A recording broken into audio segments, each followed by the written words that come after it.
বাংলায় লাগু হবে না ওয়াকফ আইন মন্তব্য করেছেন মুখ্যমন্ত্রী মমতা বন্দ্যোপাধ্যায়। তিনি এই বিষয়টি ইতিমধ্যেই জানিয়েছেন। রাজ্যে শান্তি বজায় রাখার আবেদন করেছেন মুখ্যমন্ত্রী।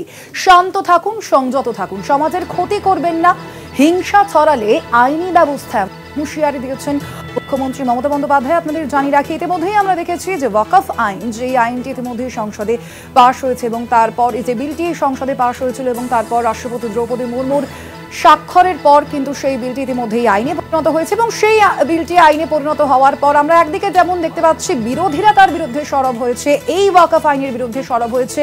শুধু তাই নয়, তার পাশাপাশি রাজ্যেও আমরা দেখতে পেয়েছি এই রাজ্যের একাংশে কিন্তু এই আইন নিয়ে বিভিন্ন জায়গায় উত্তেজনার পরিস্থিতি। মমতা বন্দ্যোপাধ্যায়ের এই মন্তব্য, আর ঠিক এই বিষয়ে পুর নগরোন্নয়ন মন্ত্রী ফিরহাদ হাকিমের কি বক্তব্য শুনবো। এখানে এরকম ভাবে টুকরো টুকরো প্রোটেস্ট করে দোকান ভেঙে ইট মেরে পুলিশের গাড়ি পুড়িয়ে দিয়ে এটা প্রোটেস্ট নয়, এটা বিজেপির হাতকে শক্ত করে। এখানে ধড়াম করে পুলিশ কারোর উপর গুলি চালায় না, বুলডোজার রাজ হয় না, তাই এখানে লাফালাফি বেশি এবং বিজেপির উস্কানিতেই লাফালাফি হচ্ছে। এখানে কারোর ক্ষতি করে আপনি রাস্তায় নামা মানে বিজেপির ভোটকে বাড়ানো।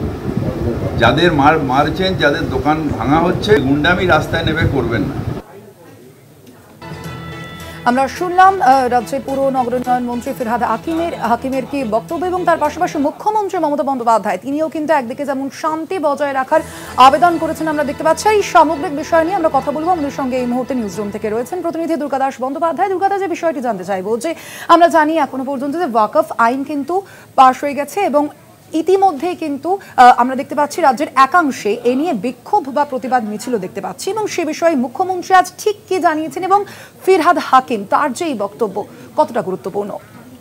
দেখো, রাজ্যের মুখ্যমন্ত্রী মমতা বন্দ্যোপাধ্যায় এবং রাজ্যের পুর নগর উন্নয়ন মন্ত্রী ফিরহাদ হাকিম ইতিমধ্যেই যে বার্তা বাংলার মানুষের কাছে দিয়েছেন সেটা হলো শান্তির বার্তা।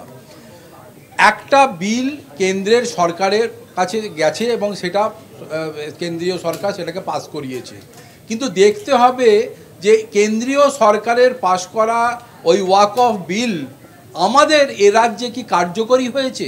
এ রাজ্যে কার্যকরী করতে গেলে এ রাজ্যের যে বর্তমান সরকার, সেই সরকার সেইটাকে কার্যকর করে কি না সেটার দিকে লক্ষ্য রাখতে হবে। এখনো পর্যন্ত কিন্তু পশ্চিমবাংলার কোথাও ওয়াকফ বিল এই যে যেটা পাস হয়েছে সেটা লাগু হয়নি। পশ্চিমবঙ্গ সরকারের পক্ষ থেকে ইতিমধ্যেই মুখ্যমন্ত্রী মমতা বন্দ্যোপাধ্যায় বলে দিয়েছেন তিনি এই বিলকে সমর্থন করেন না এবং তিনি এই বিল পশ্চিমবাংলার বুকে লাগু হতে দেবেন না। তারপরেও দেখা যাচ্ছে যে বিভিন্ন জায়গায় রাজ্যের বিভিন্ন প্রান্ত থেকে খবর আসছে যে ওয়াকফ বিলের বিরুদ্ধে রাস্তায় নেমে একটা অরাজক পরিস্থিতির সৃষ্টি। এই জায়গাটাতে মনে রাখতে হবে যে কেউ বা কারা একটা শ্রেণী তারা চাইছে কোনো না কোনোভাবে এ রাজ্যের যে শান্তি শৃঙ্খলা ঐক্যের বন্ধন, এই যে সংস্কৃতি, এটাকে বিঘ্নিত করে এখানে 355 বা 356 যাতে এখানে ইম্পোজ করা যায় এবং মানুষের দ্বারা নির্বাচিত একটা সরকারকে অবৈধভাবে এই অরাজক পরিস্থিতির সামনে দাঁড় করিয়ে তাকে ক্ষমতাচ্যুত করা যায়, এরকম একটা পরিস্থিতি সৃষ্টির চেষ্টা কিন্তু চলছে। আর তাইতেই কিন্তু অনেকে তারা কিন্তু মাথা গরম করে ফেলছেন, তারা কিছু ভাবনা চিন্তার মধ্যে না গিয়ে হঠাৎ একটা হিংসাত্মক পরিবেশ গড়ে তুলছেন।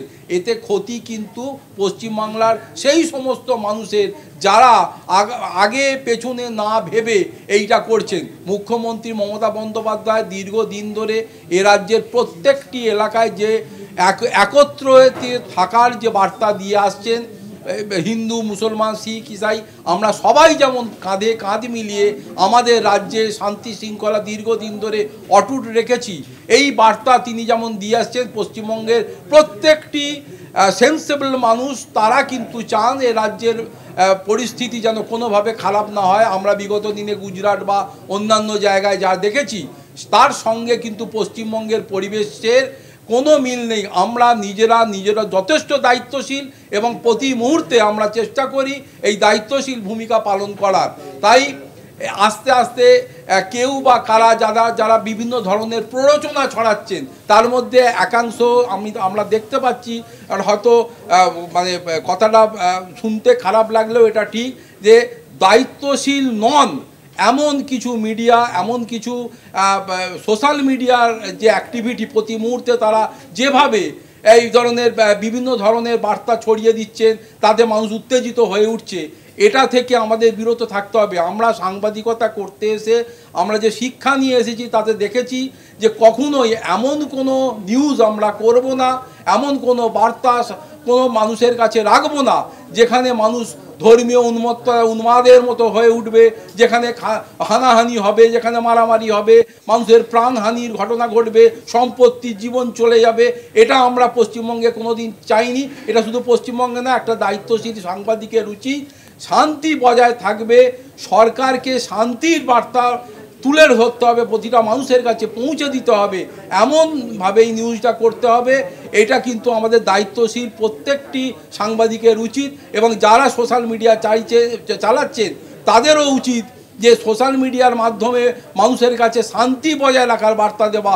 বারবার মুখ্যমন্ত্রী যেটা বলছেন, বারবার আমাদের রাজ্যের ডিজি, আমাদের এডিজি, ল অ্যান্ড অর্ডার থেকে আরম্ভ করে প্রত্যেকে এই যে প্রতি মুহূর্তে তারা শান্তি বজায় রাখার আহ্বান জানাচ্ছে, এতে সামিল হতে হবে আমাদের প্রত্যেককে একেবারে। এবং সেই বার্তাই কিন্তু আজ দেওয়া হয়েছে মুখ্যমন্ত্রী মমতা বন্দ্যোপাধ্যায়ের পক্ষ থেকে। আপাতত ধন্যবাদ, তুমি আমাদের সঙ্গে ছিলেন নিউজ রুম থেকে প্রতিনিধি দুর্গাদাস বন্দ্যোপাধ্যায়।